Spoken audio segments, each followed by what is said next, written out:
Hello guys, ayun nga, for today's video ay bibili tayo ng chooks to go ni Lola. Kasi yun yung request ng kanyang ni Ma'am Unnamed pala, unnamed. So tara, samahan nyo.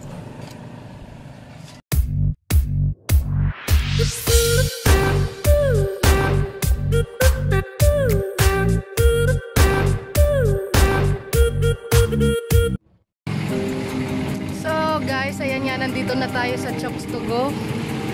Bibili na tayo ng chicken. Magkano ang chicken? Sige, isa.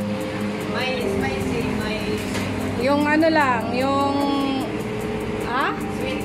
Sweet lang, sweet. Sige, huwag tayo sa spicy. So, ayan guys. Cut na lang ba? Oo, pakikat na lang.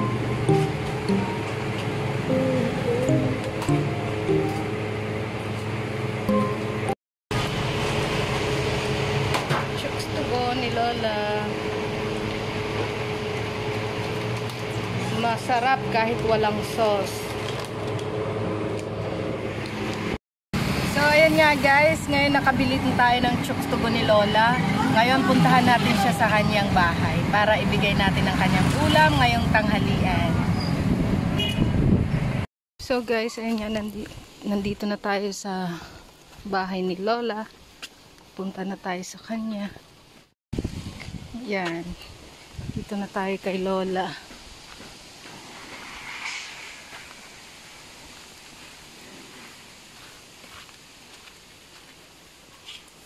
Lola!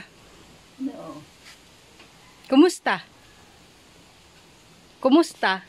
Ay, Kumusta ka na? ganito pa rin. Medyo may kaunting saya, may kaunting lungkot, may kaunting tuwa. Oh, bago kayo malungkot, eto muna ang kunting tuwa.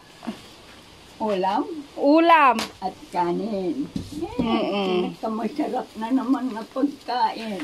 Na pinapabigay yan ni Mr. Unnamed. Unnamed. Hindi ko alam bakit unnamed siya. Wala siyang pangalan.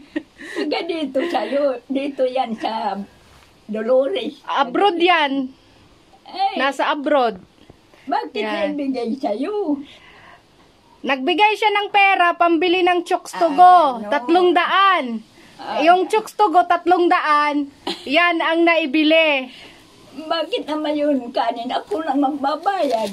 Yung kanin, galing to sa akin. Wala na akong lalagyan ng kuan. Yung sa, Ay, eto masarap kahit na Yan, kasi masarap yung naubos na. Dinala ko sa inyo. Nasa plastic na lang. Nagkandasira na pa naman yan. May ikukwento mamaya tungkol sa sige. advisor ko. Ayan. Yung ulam nyo ngayon. Buksan nyo. Masarap talaga. Ako, marami. Paborito daw yan ng mama niya nung nabubuhay pa.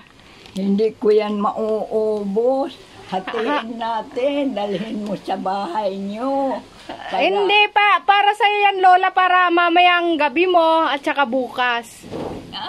Anong gagawin ko para hindi masira hanggang bukas? Di initin nyo. Iinit-initin.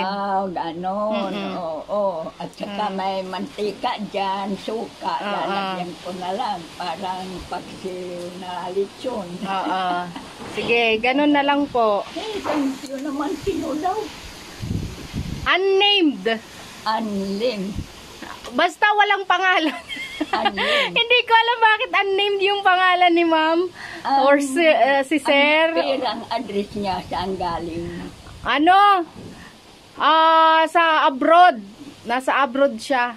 Aba, nahuhulaan ko yata yan. Nahuhulaan nyo? Parang kaibigan niya ng asawa ko. Kaibigan yan. Pero bata pa yan noon. Hindi yung kaibigan ng asawa. Yung iba, basta nagmamalasakit lang yan sa inyo. Concerned citizen, kumbaga.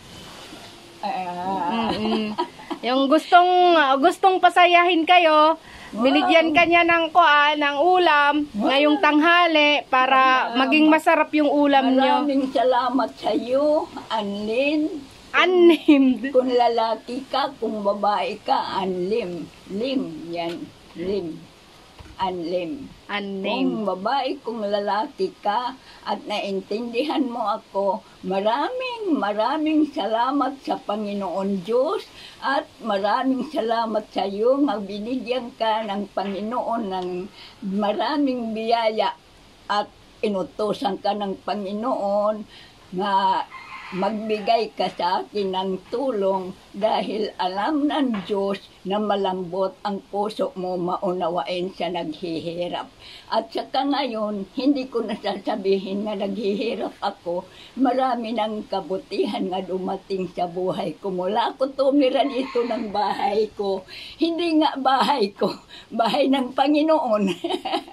Ito ay bahay ng Panginoon. Ito ay matagal na nga hinihingi ko sa Panginoon. Nabigyan ako ng bahay at titirahan ko nga hindi ako masyadong konsumisyado. Ngayon, ganito na dumating na sa buhay ko. Ang x-ray ko, mahusay. Ang check-up ko, hindi masyado delikado. Maganda, nakakasaya, nakakatuwa. Kung mayroong tugtugin, sasayaw nga ako ngayon kasi may na ako ulam, may kanin, magandang panahon, may bahay. Sasayaw-sayaw na ako dahil sa tuwa ko. Sige. Ay, siloy. Natutuwa ako, kumakanta ako at sumasayaw kahit siloy ako. Ngayon ko na nararanasan, masarap nga buhay ko. Salamat sa iyo. Salamat sa inyo. Salamat na tagapaghatid. Maraming salamat. Bigyan pa kayo ng maraming biyaya at magandang buhay. Para maging masaya lalo kayo, mayroon din gustong magbigay sa inyo ng cash assistance.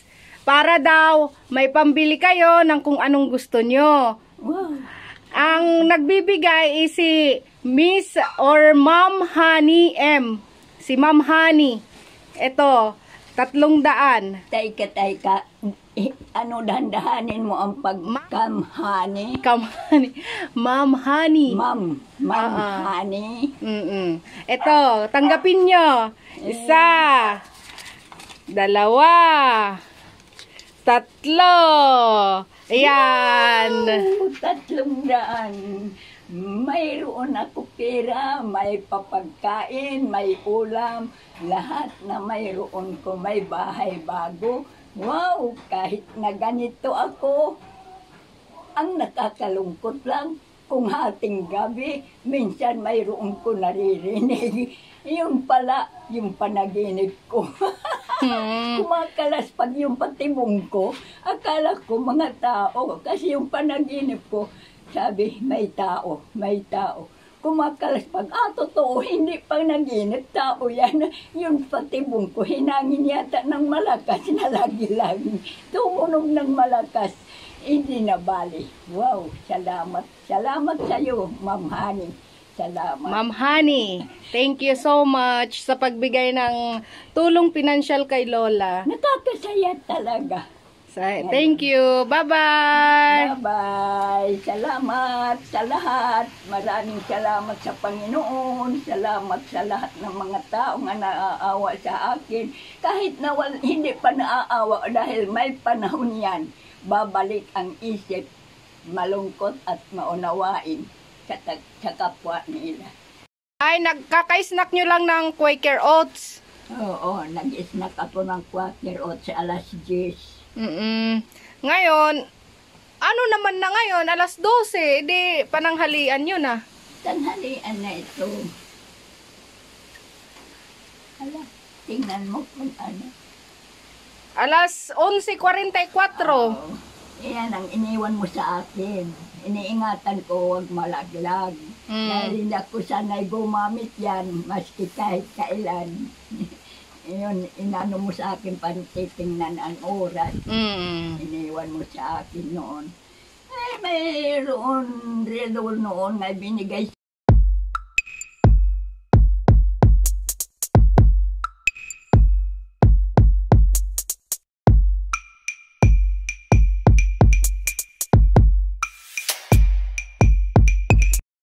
Yan nga guys, na ibigay na natin kay Lola yung cash assistance at tulong na Chooks to Go ni Sir Unnamed or Ma'am Unnamed. Maraming salamat po kay Ma'am Honey na nagbigay ng cash kay Lola. Thank you.